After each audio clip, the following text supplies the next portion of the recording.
Bom dia, boa tarde ou boa noite, conforme seja o horário que estejam me ouvindo.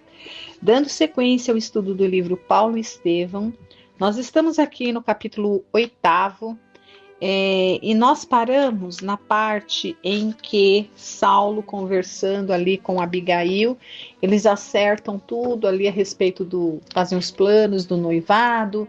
Saulo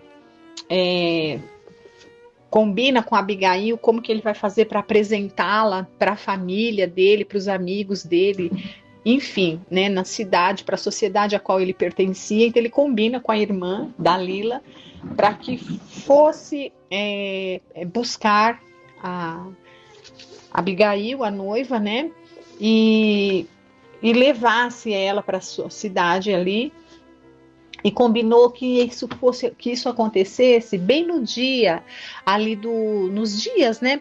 E no dia especificamente do apedrejamento de Estevão, porque para eles aquele apedrejamento ia significar como um marco na carreira dele, como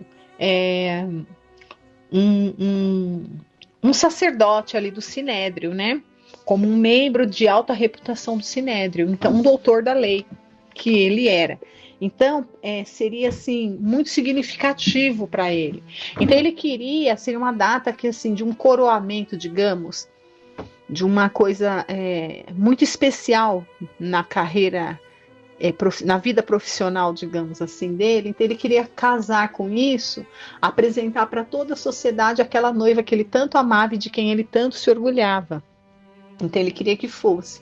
E nós paramos ali naquele ponto em que a Abigail, muito sensível e muito doce, ela queria se poupar, né, de estar presenciando um espetáculo de horror e sangrento, porque ela já vem ali de um trauma de ter presenciado, como vimos no começo do livro, a morte do pai, né, de forma tão cruel ali, não exatamente apedrejado, mas assim sendo castigado, né, sendo ferido até a morte, né, sangrando ali na frente dela até a morte. E a própria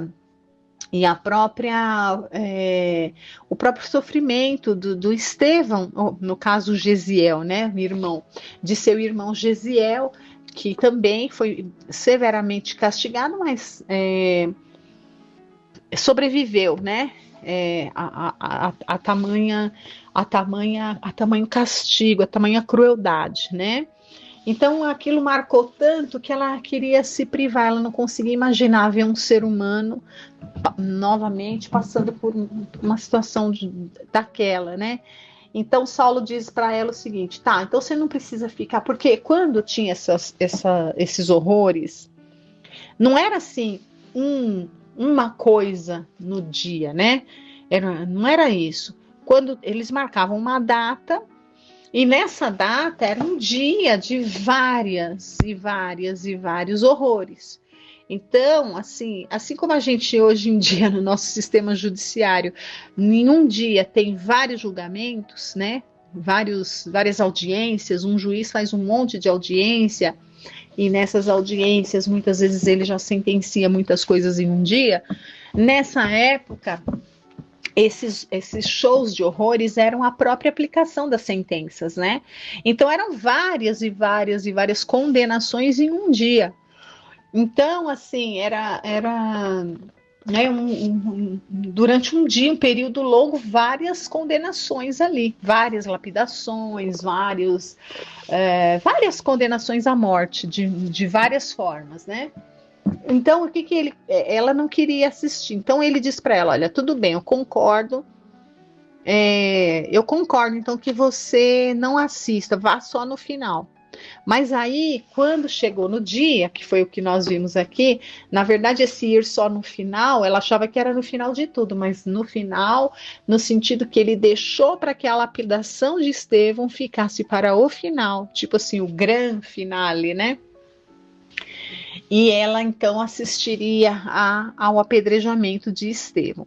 Então paramos nessa parte em que ela foi pega meio que de surpresa, né, com essa decisão, mas aí para não arrumar briga, ela, bom, enfim, né, acabou ali aceitando, meio a contragosto, mas ela acabou não querendo discutir muito com a decisão ali do noivo, né? E aí nós vamos continuar, olha só. Então, olha, então assim, ia acontecer a lapidação, né? E ela ficou meio assim, mas enfim, né? Ela disse para ele no final, já que ela ia ter que ficar, então a última fala de Abigail para o seu noivo, para Saulo, foi: olha, em último recurso, Saulo, disse Abigail num gesto de tranquilidade e ternura, ou seja, ela não quer ficar brigando com o noivo, como nós vimos aí nas últimas semanas, né? Não deixes de oferecer ao condenado uma derradeira oportunidade para salvar-se da morte. Após 2 meses de cárcere, é possível que tenha refundido os sentimentos mais profundos. Pergunta-lhe mais uma vez se insiste em insultar a lei. Por que ela diz insultar a lei?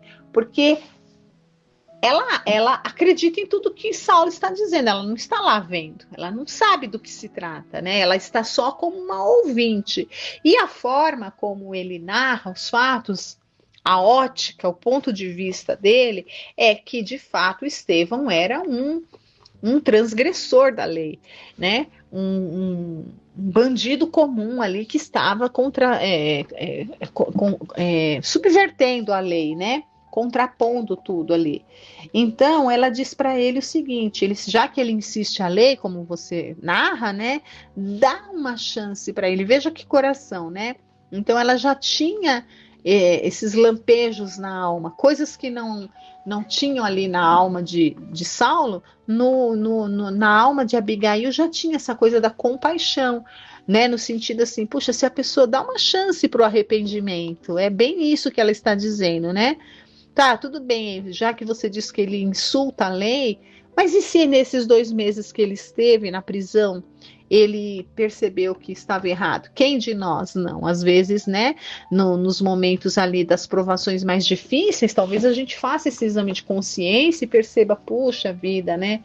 Se eu pudesse fazer diferente, se eu tivesse uma chance. Então ela pensa dessa maneira e ela pede para o noivo, né? Olha, então, né, tenta, antes de já partir para a lapidação, tenta ver com ele mais uma vez se ele revê os seus pontos de vista, né? Então é muito interessante esse ponto, né? Então, continuando aqui, olha, o que ele vai responder para ela. O moço tarcense enviou-lhe um olhar satisfeito e reconhecido, jubiloso por verificar tanta grandeza de coração, e acentuou: assim farei. Nesse dia, desde muito cedo, o mais alto tribunal de Israel, que é o Sinédrio, né, apresentava desusado movimento. Então estava uma movimentação atípica, diferente ali. A execução do pregador do caminho constituía objeto de largos comentários. Esse pregador do caminho é o Estevão, né? Sobretudo os fariseus faziam questão de todos os informes. Ninguém queria perder o angustioso espetáculo. A igreja modesta de Simão Pedro, entretanto, não ousou aproximar-se para qualquer indagação. Saulo, como perseguidor declarado e usando das prerrogativas da investidura legal, mandara anunciar que nenhum adepto do caminho poderia assistir à execução e efetivar-se num dos grandes não poderia assistir à execução e efetivar-se num dos grandes pátios do santuário. Da mesma forma como foi feito no interrogatório do Estevão, que as portas foram fechadas para aqueles que eram ali, vamos dizer, os que torciam por Estevão, né, os amigos de Estevão, os seguidores do caminho, né, Para eles, não, o sinédrio ali estaria fechado, né? Não puderam assistir ao interrogatório. Estava aberto somente para a sociedade farisaica. E mesmo assim, eles só na sua defesa, nas suas respostas, o Estevão conseguiu tocar o coração de 2, pelo menos, que estavam ali na plateia, que se converteram a seguir o caminho, né? Se converteram a conhecer e a seguir os ensinamentos ali de Jesus, né? Então aqui também a mesma coisa vai acontecer. Não vai haver possibilidade de nenhum dos amigos de Estevão estarem presentes à sua execução, né? Nenhum dos amigos e muito menos dos assistidos, né? As pessoas quem ele tanto cuidou, consolou, amparou, né? Os mais sofridos ali, esses não poderiam ver a sua execução.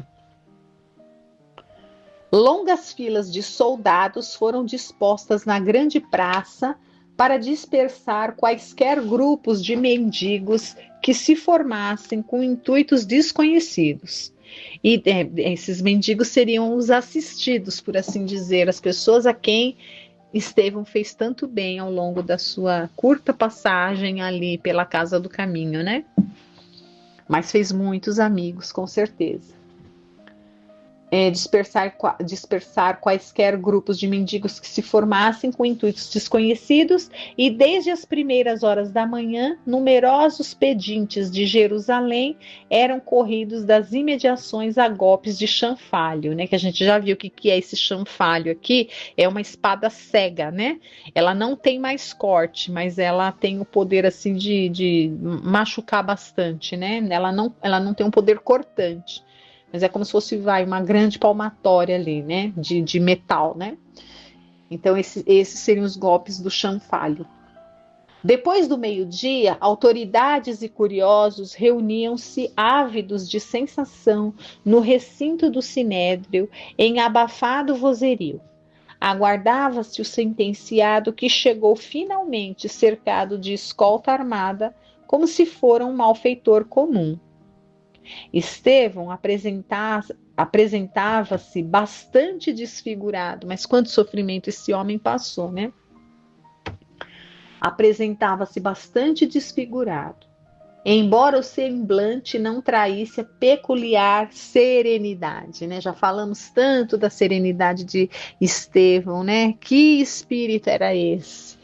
Que espírito, né? Que a gente não se cansa de perceber como ele se identificava com Jesus, como ele era capaz de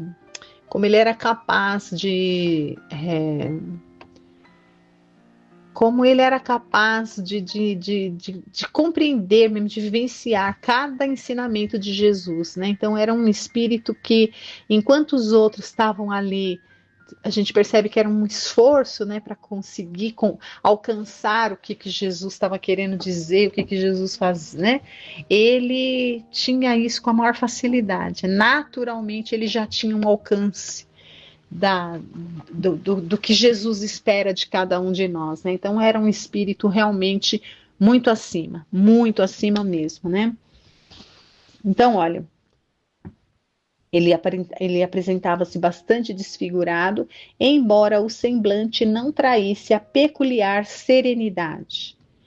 O passo tardio, o cansaço extremo, as esquimose das mãos e dos pés, patenteavam os pesados tormentos físicos que lhe eram infligidos à sombra do calabouço. A barba crescida alterava-lhe o aspecto fisionômico. Todavia, os olhos tinham a mesma fulgurância de cristalina bondade. Isso aqui, né, nas palavras de Emmanuel, isso daqui descrito por Emmanuel, já dá uma noção da condição desse espírito. É uma condição realmente espetacular, né? Cristalina bondade. Olha, apesar dele estar ali, o corpo em frangalhos de tão judiado, os seus olhos, como a gente costuma entender que os olhos, né, dizem que é o espelho da alma, de fato, aqui nas palavras de Emmanuel, seus olhos tinham a mesma fulgurância de cristalina bondade, ou seja, já era um espírito muito bem-aventurado, né? Um espírito bom, já. Em meio da curiosidade geral, Saulo de Tarso o encarou satisfeito. Estevão pagaria, afinal, as incompreensões e os insultos, né? Então ele estava aqui sentindo vingado quase, né? No instante aprazado, o doutor inflexível fez a leitura do libelo. Então, libelo é o que a gente chama de peça acusatória, né? Então, ele fez uma leitura. Veja como o nosso direito, ainda hoje, como nós copiamos o direito romano, né? Então, libelo é uma peça que a gente tem até os dias de hoje, é uma peça acusatória. Então vamos lá. Então ele fez a leitura do libelo. Antes, porém, de pronunciar a sentença última, fiel ao que prometera, mandou que os soldados empurrassem o condenado até a sua tribuna. Enfrentando o pregador do evangelho sem qualquer expressão de piedade, interrogou com aspereza. Então veja que a falta de caridade. Ele prometeu para a amada, né, para a noiva, que ele ia dar uma chance para ele, para ver se ele se arrependia de alguma coisa. Mas mesmo assim, a falta de caridade, né, empurrado, humilhado, né, muito complicado aqui, olha. Então ele vai perguntar, olha: estarias disposto agora a jurar contra o carpinteiro Nazareno? Lembra-te que é a última oportunidade de conservares a vida. Ah, meu Deus, e aqui, gente, a gente faz uma pausa para lembrar no Evangelho, né, das bem-aventuranças, né, aqueles que sofrem, bem-aventurados aqueles que sofrem perseguição, enfim, todos os tipos de sofrimentos por amor ao meu nome, né? Então, veja, ele está sendo condenado, ele está sendo convidado a negar Jesus, né?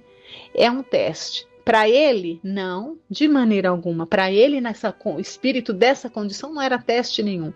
Aquilo, na verdade, é um ensinamento, uma mostra clara para a gente. Olha, vocês, né, para nós que estamos lendo e ouvindo essa história aqui, isso é para nós. Então, ele é um exemplo, esses dois espíritos, Jesus e Estevão, esse espírito dessa grandeza, né, deixaram isso para nós. Então ele não estava sendo tentado, ele já imagina, né? Óbvio que ele não ia jamais, mas nós, muitas vezes, a gente vai ser testado na nossa fé. E aí? Na hora que a gente tiver entre um benefício pessoal e a nossa fé, será que a gente vai ser capaz? Né? Enfim, provas bem menores do que essa, mas isso daqui é um exemplo para que a gente veja o que é um verdadeiro bem-aventurado, que suporta tudo por amor a Jesus, né? Então, olha, vai ser perguntado para ele, né? Estarias disposto agora a jurar contra o carpinteiro Nazareno? Lembra-te que é a última oportunidade de conservares a vida. Tais palavras pronunciadas mecanicamente, veja, mecanicamente. Na verdade, ele não queria Saulo nesse, né? Se essas palavras eram pronunciadas mecanicamente, é porque ele na verdade, ele só queria cumprir uma promessa que ele fez para a noiva, mas lá no seu íntimo, ele não queria que, ainda que fosse o caso, né? Ainda que Estevão tivesse errado mesmo e tivesse que fosse realmente um crime seguir a Jesus, né? Ainda que fosse de fato, no fundo, o sentimento de Saulo, pelas palavras de Emmanuel aqui, é que ele não queria que Estevão negasse, né? No fundo, Saulo não queria isso. Por quê? Porque, na verdade, ele queria se consagrar ali aos olhos daquela sociedade usando de Estevão. né? Então, para aquela sociedade se consagrar seria um espetáculo sangrento. Então, no fundo, mesmo que fosse um crime que Estevão estava fazendo, que era seguir ao carpinteiro de Nazaré, né? Mesmo que fosse, se ele se arrependesse, Saulo não ia gostar. Por quê? As palavras, como ele disse aqui, eram pronunciadas mecanicamente. Ele não desejava que Estevão não fosse apedrejado. Ele queria a qualquer preço que ele fosse apedrejado. Por quê? Porque o apedrejamento de Estevão representaria para ele uma grande vantagem social, né? E era isso que ele mais desejava nesse momento. Então, olha, tais palavras pronunciadas mecanicamente soaram de modo estranho aos ouvidos do moço de Corinto, que as recebeu na alma sensível e generosa como novos dardos de ironia. E o que ele responde, né? Olha só, Estevão vai responder: não insulteis o Salvador, disse o arauto do Cristo com desassombro. Ele era corajoso, né? Nada no mundo me fará renunciar à sua tutela divina. Morrer por Jesus significa uma glória, quando sabemos que ele se imolou na cruz pela humanidade inteira. Veja, é até emocionante ler essa fala, porque a gente não consegue nem compreender um sofrimento atroz, né? E uma fé tão inabalável e tão linda. Mas uma torrente de impropérios cortava-lhe a palavra. Basta, apedrejamo-lo o quanto antes. Morte ao imundo, abaixo o feiticeiro, blasfemo, caluniador. A gritaria tomava proporções assustadoras. Alguns fariseus mais irritados, burlando os guardas, aproximaram-se de Estevão, tentando arrastá-lo sem compaixão. Entretanto, ao primeiro puxão na gola rota, um pedaço da túnica rafada ficava-lhes nas mãos.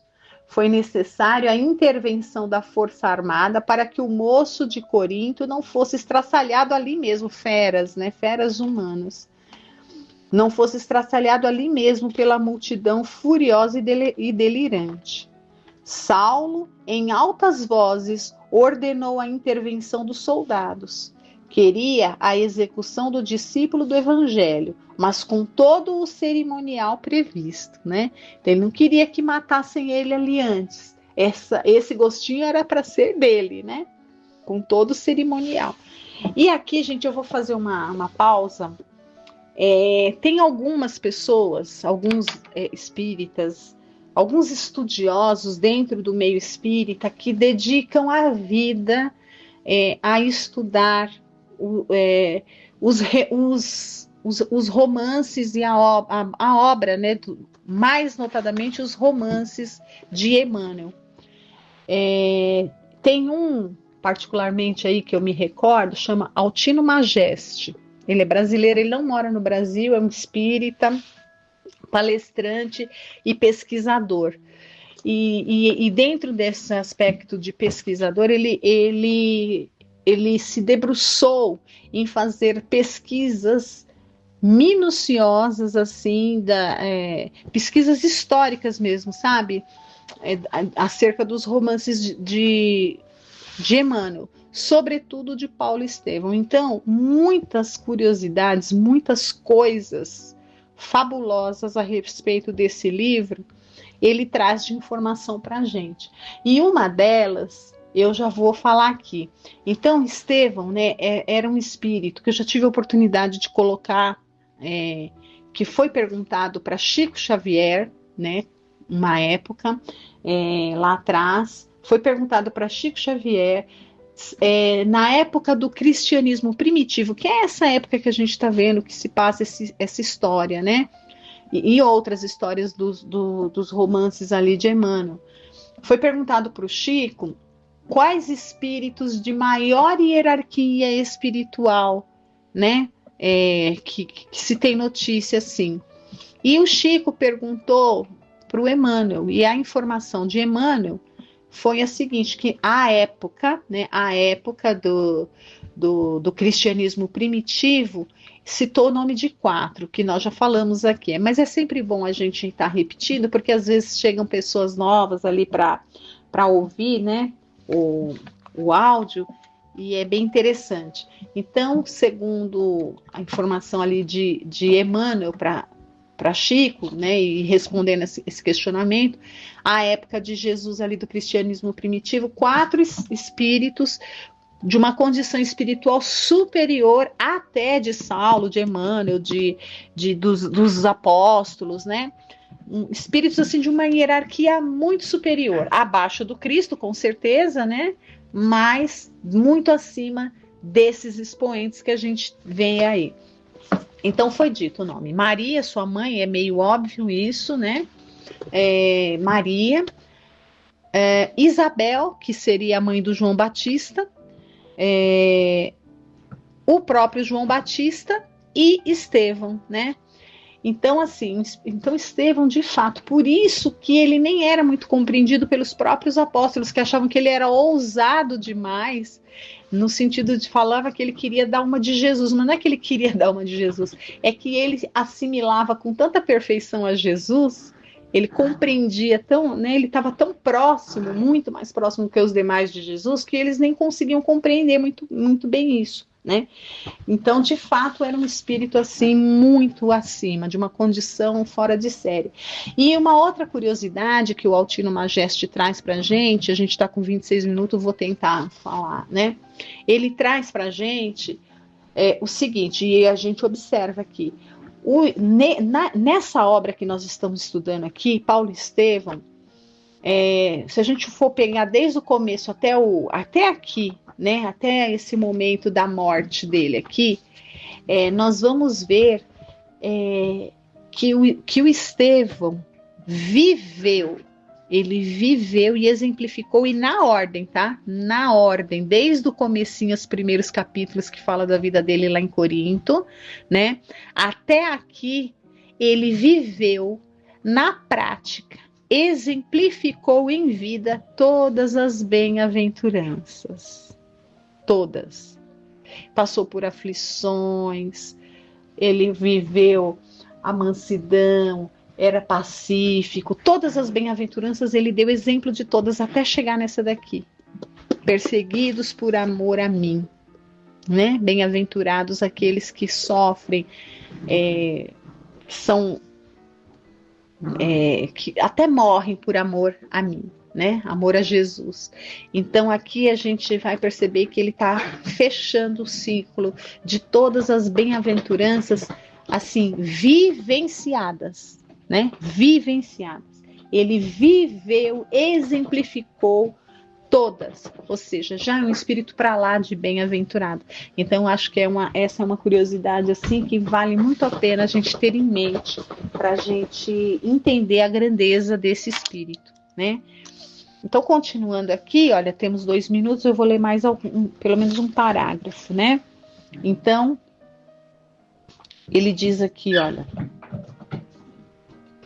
Estevão tinha agora o olho enrubescido, envergonhado, seminu, foi auxiliado por um legionário romano a recompor os sobejos da veste em frangalhos acima dos rins, para não ficar inteiramente nu.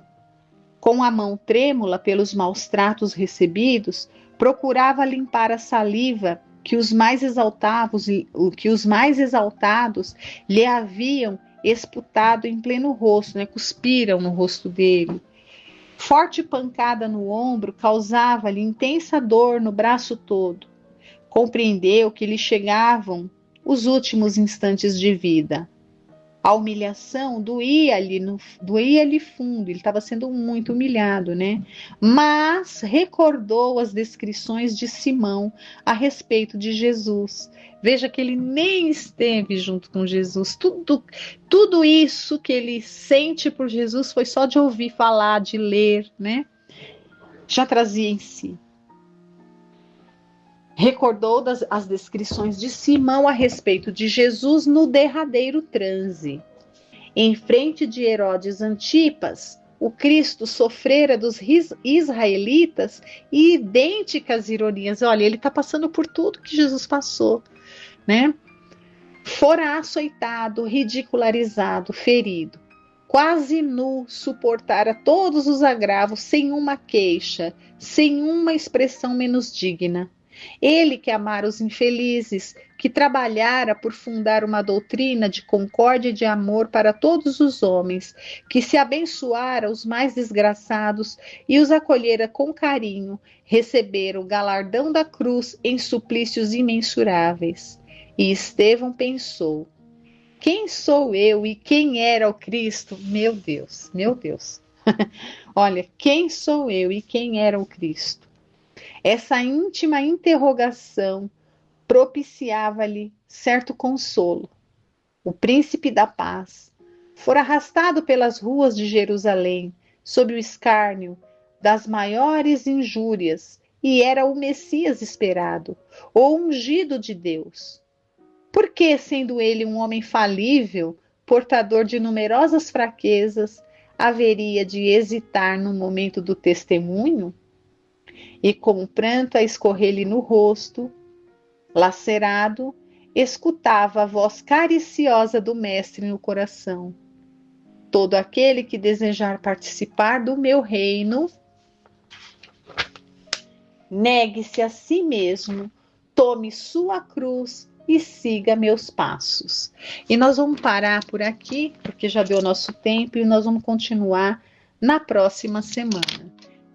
Realmente essa parte é muito emocionante a gente perceber de fato como é a humildade desse espírito, né? Um espírito dessa grandeza, e aliás é aqui que ele demonstra, é nesse detalhe que a gente percebe a grandeza desse espírito, né?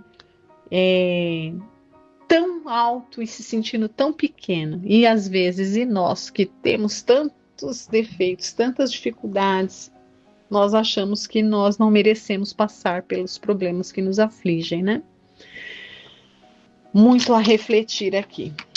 Bom, mas nós vamos terminando por aqui, vamos continuar essa leitura na próxima semana. Agradeço a todos por estarem aqui acompanhando essa bela história. Fiquem com Deus até a semana que vem.